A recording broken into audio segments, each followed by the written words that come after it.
Happened to come to Salford because I was housed in Salford by the Salford City Council. When I was still seeking asylum, I didn't have any accommodation. It's been a wonderful time to be in Salford.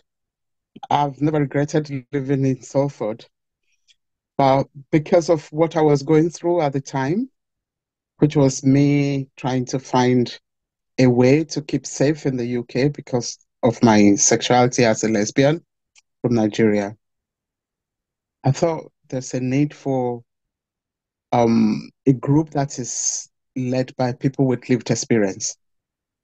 Because I realized that most of the groups that I used to go to, they really do not have the lived experience. They're trying their best to support people who are seeking asylum, but it's not the same as when you are in those shoes. So I really appreciate their efforts. I appreciate their assistance. I appreciate the passion that they have. But that was missing for me. That was why I set up African Rainbow Family, where people with lived experience can come together and then share our experiences and support each other like a peer support group.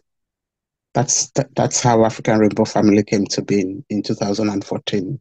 We support everyone, man, woman, transgender people, non-binary, as long as they identify as an LGBTIQ person, as long as they identify as a refugee or someone that is seeking asylum, they are welcomed within our fold.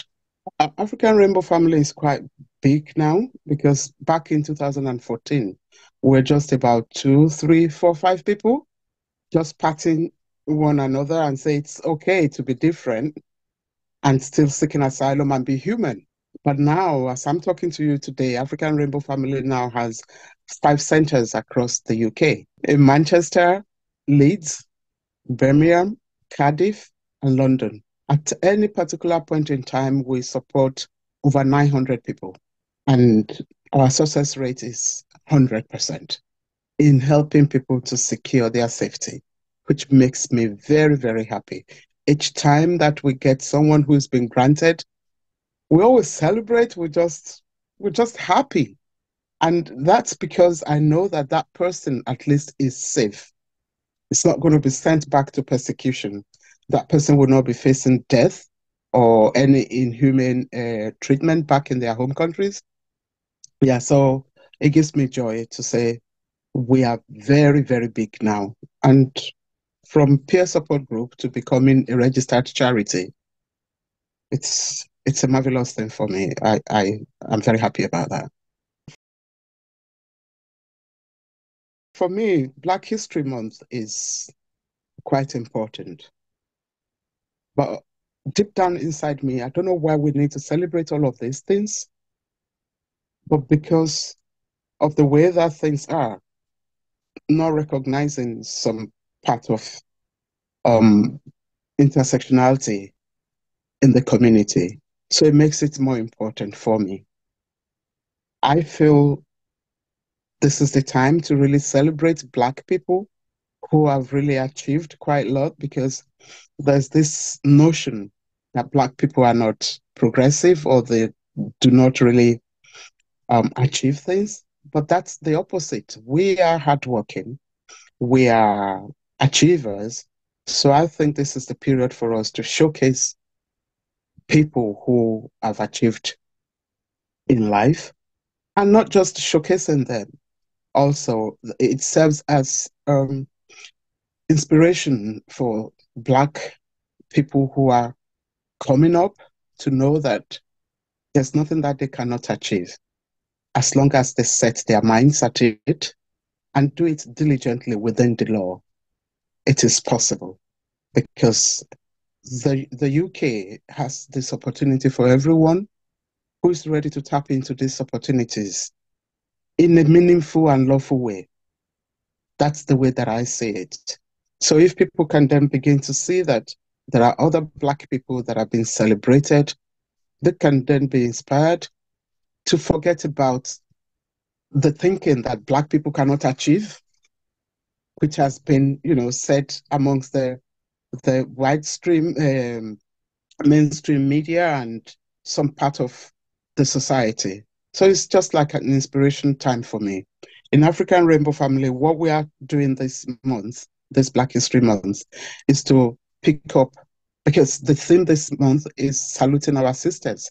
So we are looking at females who are our sisters, who have achieved things, highlight them, and then come together as a group also to celebrate ourselves, because it is not easy for us to be Black, also be lesbians or bisexuals or trans people.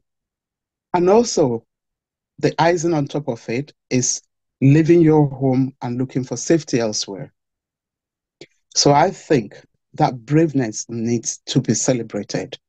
So we are celebrating ourselves. We're going to have what we call inspirational talk from Black women who have been in business and are really making good impact, to come and speak to our members so that they would know that by the time they get their stay, they are here lawfully. There are many things that they can do thereafter, like setting up their own businesses, going back to school, just achieving and ensuring that they give back to the society.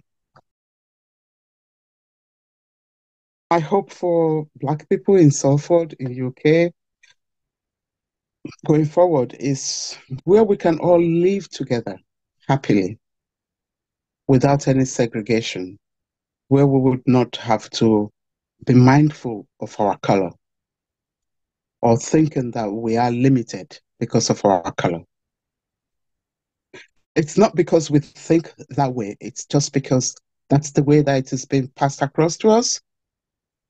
But I want a situation where people would not be proud of their Blackness, their heritage, and say, we all belong to this society. I'm ready to put in my own effort and make sure that I contribute positively to the society and make it a good place where all of us would live in harmony without having to be thinking of, oh, today some people are going to pick on Black people, or tomorrow Black people will be feeling inferior, because we're not inferior. So I want people to see it from that angle. We are not. We are human beings, 100% human beings, and we should be proud of that.